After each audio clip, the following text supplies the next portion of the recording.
Hey, so we're going to continue on with our meeting.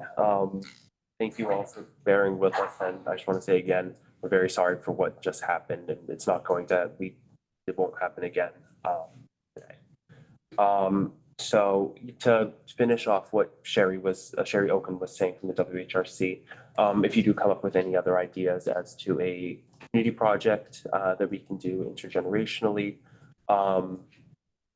you can direct that to me and I can share that with her. All right, so next, and the remaining items for the meeting today are mostly just updates, so it shouldn't take much longer.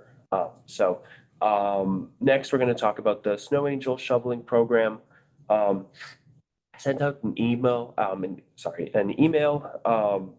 with the form to sign up. This year, we're hoping that all youth council members can sign up to participate and to help us run this program. Since we're running it, it would be great to have youth council members out there and supporting the program that we run. So just to kind of reiterate what the program is, it's a shoveling program that pairs youth Wakefield residents with senior residents who are unable to shovel their walkways, only their walkways, not their driveways. This is done after every snowstorm in Wakefield. So far we've been promoting via social media, school announcements, National Honor Society, and flyers. And what still needs to be done, like after we finalize who has volunteered, would be pairing the volunteers with seniors and reaching out to get waivers signed. Is there something you wanted to say with that? Yeah, actually, so thanks, Ali. Thank you to all of you who've signed up to volunteer. That's awesome. We went up from like 2 people to 18, I think. So maybe you invited friends as well. Thank you. If you haven't yet invited friends, it might be fun, something fun to do in pairs. Please do. We'll leave it open. And Laurel is our liaison to the Council on Aging. So she will be supporting me and Karen Burke at the Council on Aging in sort of coordinating and matching the seniors with all of our youth volunteers. So we'll still recruit until Monday, till the 25th, right? 25th, yes. I think maybe we'll extend it over the week. I'm not sure. But I'm really pleased with members in our volunteering. So, and you can get community service hours for it. So please share that information with your friends. I know there were some juniors. We had a lot of juniors. I don't know, NHS had anything to do with that. But yeah, thank you for spreading the word. Does anyone have any questions on the Snow Angels?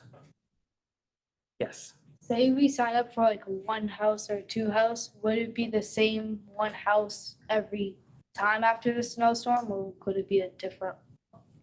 It would be the same. Yep. So like how far, so is it only gonna be through like a specific neighborhood that you would be doing it, or like is there a maximum distance you would have to go? It's a good question. This is my first year matching, but from what I know, they will try to match you with a senior who's within walking distance of your house. If we're like away or something during a snowstorm, would there be like fill-in person? Like if I signed up for it and then there was like if I was like away and then it snowed? Yes. So probably in that situation, what we'll do is see if there's another volunteer in your area near that senior and see if they can do it. And if they can't, we may not be able to fulfill that request, or we may call on staff to help. Kind of along the same lines, like what are the standards for like, should we shovel part of the driveway too, like, or a part of like the sidewalk, like how like far out do we need to go? And like how soon after a snowstorm do we need to do it? Is it like within 12 hours, 24 hours, 48? Like what's kind of the situation? That's a good question. So once we have everyone confirmed and matched, we're going to send out all that information. Oh, okay, never mind. But the point of the program is to make sure that emergency personnel can safely get to in and out of that residence should it be necessary. So it's not to clear someone's driveway and do the best, do everything that, you know, and the sidewalks and things like that. It's really just their main point of egress from the house. So it could be front steps and then a short walkway. You know, just, you know, it shouldn't take, we're thinking maybe it shouldn't take more than an hour to do, you know, to walk there, do it and come back. So that's the point. And what was your other question? Like Oh, how how long after the storm? long after Okay, so we will activate the snow angels with snow events that are 3 inches or more. Now, school may or may not happen on the day when there's a snow event like that, because we know how unpredictable the weather can be. And so obviously we've let the seniors know, these are youth, they're in, you know, youth volunteers, they're in school. So I believe the perimeters are within 6 hours of the last snowfall. But obviously that's flexible, because if you're in school and you know, snow ends at 9 a.m. or it's 6 a.m. and you have to get to school, then there needs to be some flexibility there. Does anyone have any other questions? Right, so we're going to move on to item 7, which is liaison expectations. Right, that's me too, right? Yeah. All right. And we discussed the liaisons last time, Yes, the right? specific roles. So yes. everybody, and if you don't remember, we can remind you tonight. So the liaison positions benefit the youth. Oh, that's Laurel.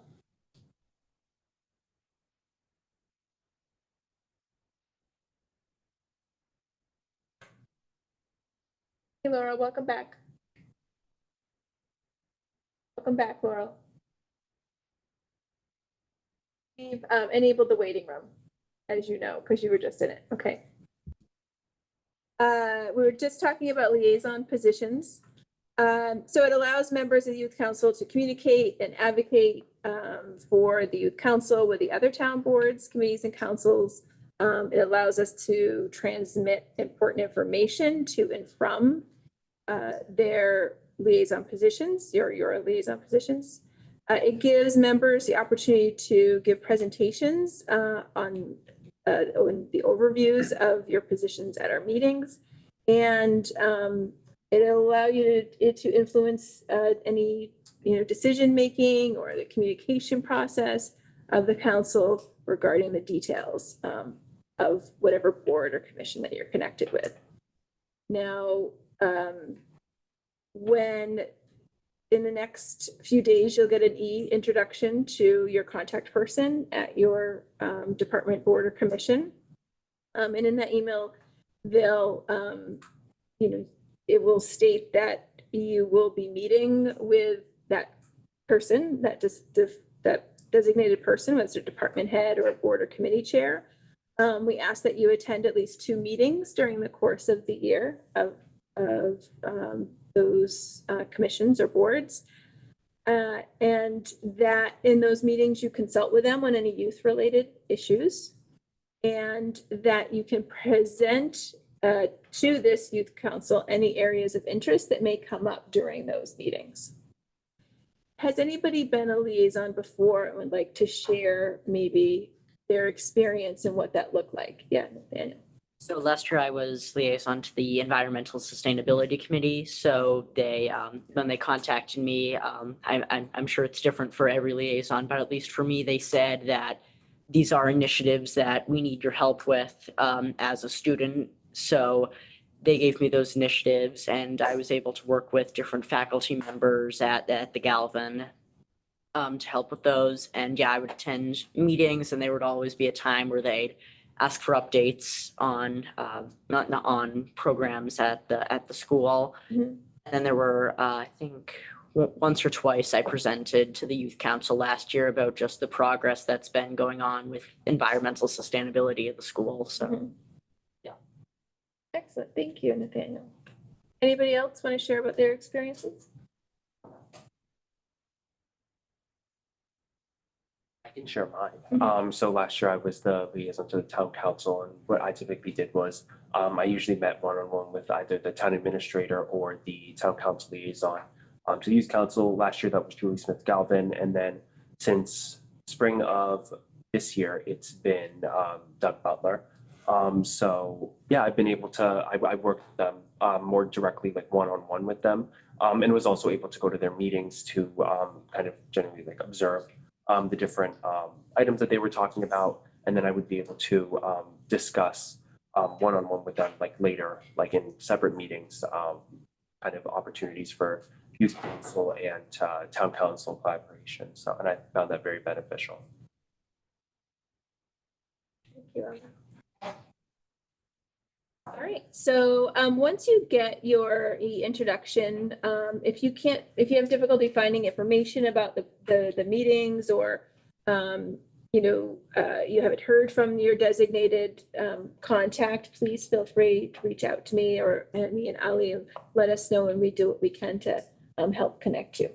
Or if you have any questions about what that board commission does, I mean, obviously the one-on-one conversation with your contact person is about that, but we're more than happy to try to fill in any gaps if you'd like. Does anyone have any questions or comments? All right, I'm going to move on to the next agenda item, which is the school support initiative. So at the last meeting, we had a discussion with the director of guidance, Mr. Robinson, and Liz sent out an email a couple of days ago asking for recommendations based on the discussion that we had. If everyone did everyone receive that form? Yes. So by the next meeting, by our December meeting, if everyone can fill that out, that would be great. So that way Liz can compile those recommendations and we would be able to present them and share them with the guidance department. Yeah. Does anyone have any questions on that? Due by this meeting, so I completed it a little bit hastily. If I want to add more, could I just go back and send another? And okay, great. Just make sure that wouldn't be confusing. Right. Thank you for doing it before this meeting. I appreciate it. Does anyone else have any questions?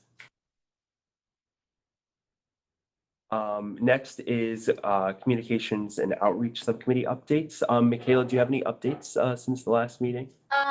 So we actually haven't had a meeting yet because I sent out an email asking for interest about participants for communications and outreach subcommittee.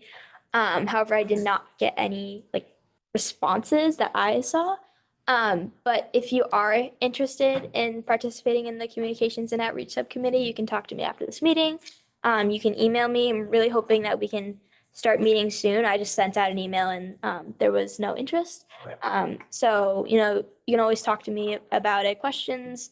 You don't have to attend every single meeting. It's not like you're on the subcommittee for the entire year. You can come to one or two or all of them. It just doesn't matter. We just really need the quorum for the meetings. So if anyone has, and I know people's schedules are really busy, so we're gonna try to do one to meet as well, so we can set up a meeting. So yeah. And if people can contact Michaela with that interest, to get at least a solid group out there, if we could meet before the next meeting, which would be in December, that would be great. Does anyone have any questions on that? And I know one of the things that the communications subcommittee has been kind of handling is the vacant middle school seat. I just wanted to briefly bring that up because for our middle school members, if you know anyone that might be interested in youth council, if you want to bring that up to your friends, because there is still one vacant middle school seat that we need to fill. So yeah. Michaela, was there anything else that you wanted to mention? I don't think so, no. So next, we're going to approve the October 21st meeting minutes.